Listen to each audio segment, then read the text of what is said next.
আচ্ছা তুমি এখন বলো যে তোমার এই মাংস তুমি কত কেজি বিক্রি করতেছো? 750 টাকা কেজি তুমি মাংস বিক্রি করতেছো, গরুর মাংস, তাই না? এই ঢাকার শহরে কোন জায়গায় আছে 750 টাকা? কোন জায়গা আছে বলো? এটা কিন্তু আমি আইনগত ব্যবস্থা নেব। কিন্তু তুমি এই 750 টাকা তুমি দাম নিচ্ছ প্রত্যেকটা লোকের কাছ থেকে গরুর মাংস। কোন এই বাংলাদেশে কোন জায়গায় আমি 750 টাকা দেখি নাই। তুমি আমি 700 টাকা দিছি, ঠিক আছে, না তুমি আমার কাছে 700 টাকা দিচ্ছ, আমি স্বীকার করলাম, কিন্তু তুমি তো কেজি বিক্রি করতেছো 750 টাকা, তাই না?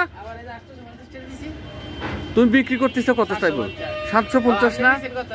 আচ্ছা ঠিক আছে, 750 টাকা তুমি বিক্রি করতে চাও। এই যে তোমার মাংস, ঠিক আছে, আর এই যে গরু, না ওই যে গরু, ঠিক আছে। হ্যাঁ, আমি ওসি স্যারকে বিষয়টা অবগত করব।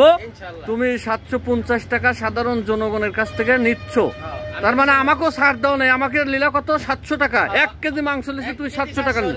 ঠিক আছে, ওকে।